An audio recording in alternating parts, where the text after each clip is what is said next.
Hola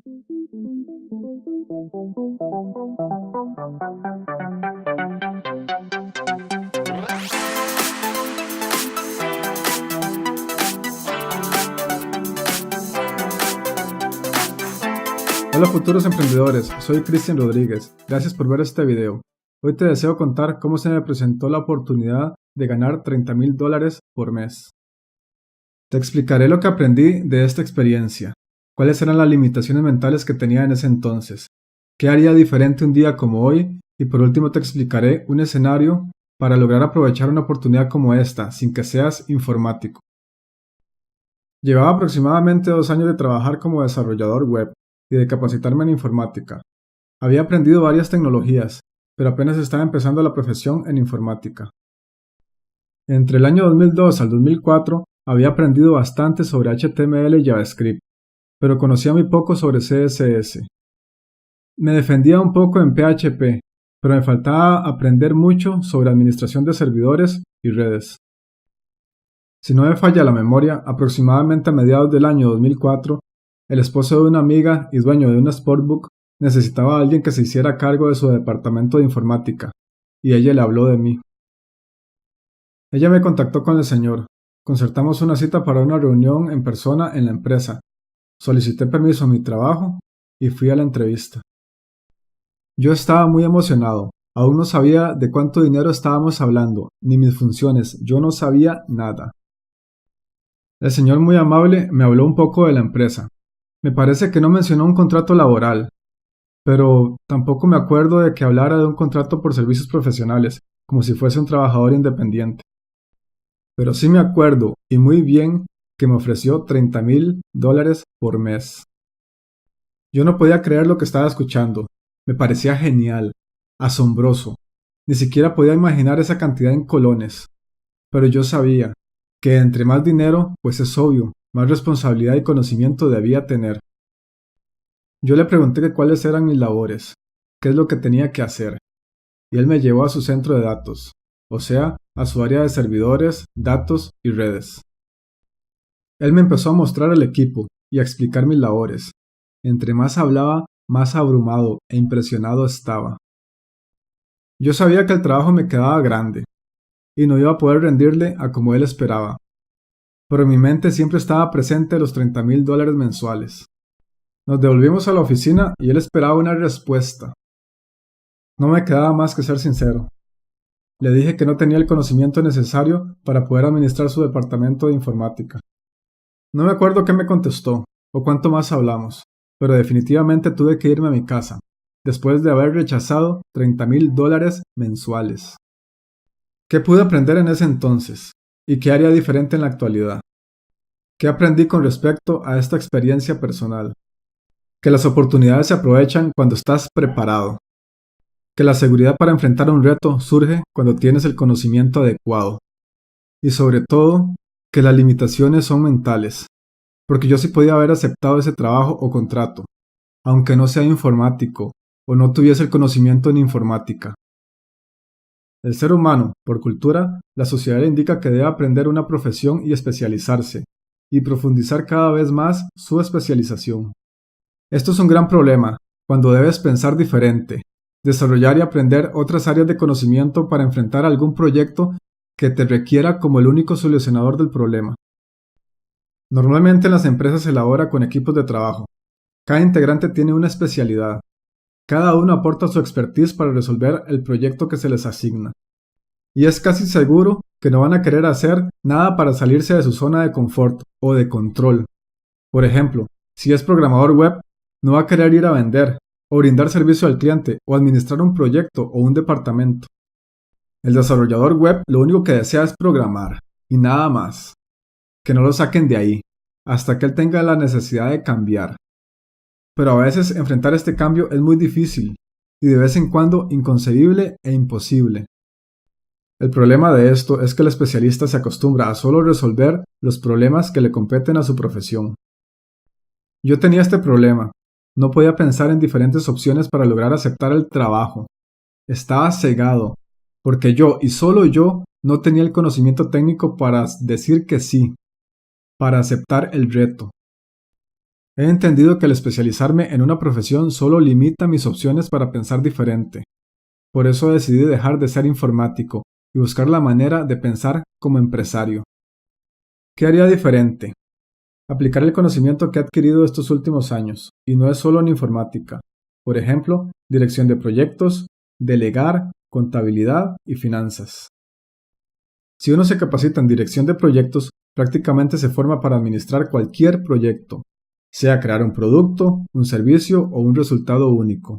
Solo debes entender el proceso completo y colocar a las personas adecuadas en los puestos correctos.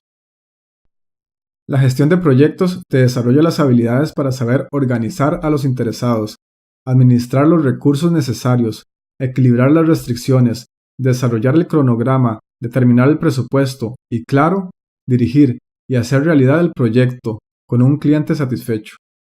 Los que no pueden confiar para delegar el trabajo piensan que solo ellos saben realizar bien la tarea, y esto es un gran problema, porque obstaculizan el crecimiento, eficiencia y eficacia del negocio. Siempre existirá una persona que realice mejor el trabajo y se concentrará solo en esa área, mientras el que no sabe delegar asume tantos roles que no hace ninguno bien. Una de las obligaciones de un administrador es colocar a la persona adecuada en el puesto correcto, monitorear su rendimiento, apoyar y corregir si es necesario. La contabilidad te desarrolla la habilidad para establecer el presupuesto, identificar los gastos y costos, todos los egresos que se deben incurrir para lograr el proyecto. Las finanzas te ayudan para establecer la rentabilidad del proyecto, analizar y tomar decisiones de aceptar el proyecto, negociar o modificar restricciones, o escoger otro cliente o proyecto. ¿Qué haría en mi actualidad en el año 2018? Yo sí lo aceptaría.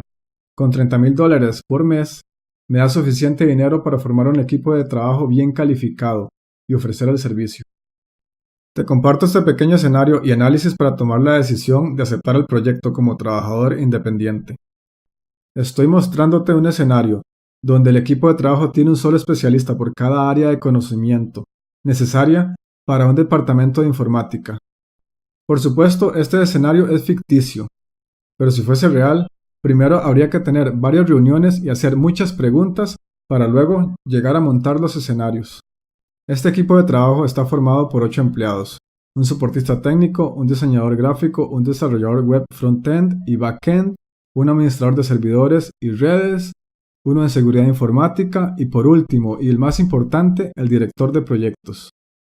El equipo de trabajo puede tener diferentes combinaciones y depende de la cantidad de trabajo por área de especialidad. Por ejemplo, el administrador del servidor, redes y seguridad pueden ser uno solo. También el desarrollador web, front-end y back-end pueden ser uno solo, y a esta unión se le denomina desarrollador web full stack. Incluso se podría unir el desarrollador back-end y el administrador del servidor como uno solo. Todo depende de la cantidad de trabajo por área. El director de proyectos informáticos debe saber todo un poco sobre la informática, más la parte administrativa. Su trabajo es completamente administrativo y es el líder en el departamento de informática, claro, dentro de este escenario ficticio. Estos serían los sueldos de cada empleado. Este es el total de sueldos y salarios brutos. Los derechos y prestaciones laborales representan un 50% del total de los sueldos. El total de la mano de obra es la suma de estos dos. Establezco un alquiler de la oficina realista para 9 personas, incluyéndome. Esta cifra la contemplo para gastos operativos e impuestos sobre la renta por pagar. Y uno de los rubros más importantes es un apalancamiento financiero, un préstamo a pagar por un plazo de 1 año, dinero que utilizaría para cubrir la inversión inicial en estaciones de trabajo, equipo de red, comunicación, y muebles, tales como escritorios y sillas. Todo esto se suma y me da como resultado el total de egresos del proyecto. A esto le resto el ingreso mensual presupuestado, dinero a pagar por el cliente para obtener y beneficiarse del servicio. Y queda lo último, lo más lindo, lo más importante, la ganancia.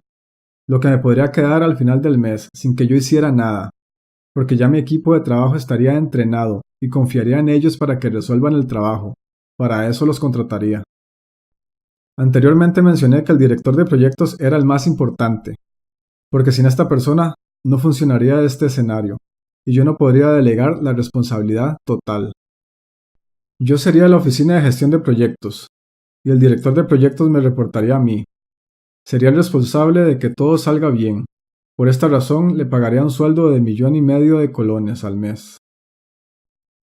Te mostré una forma de hacer el trabajo de manera muy diferente, entendiendo que uno debe capacitarse para comprender bien y a profundidad esta estructura y sentirse seguro al momento de hacerla realidad. Pero si te gustó y te parece curioso e interesante, te aconsejo que investigues, busques más información y empieces a aprender sobre el maravilloso mundo de los negocios. Yo aprendí mucho de esta historia de vida. Espero que tú también, y te haya mostrado una manera diferente de ver una situación, donde se podría pensar que debes dejar pasar la oportunidad. Casi todas las oportunidades se pueden aprovechar, mientras tengas la mente abierta para pensar en diferentes estrategias para hacerlo realidad. Recuerda, si lo puedes imaginar, lo puedes hacer realidad. Hasta luego, futuro emprendedor. Nos vemos en otro video. Y recuerda, tus limitaciones son mentales. En ti está el poder de hacer realidad tus sueños.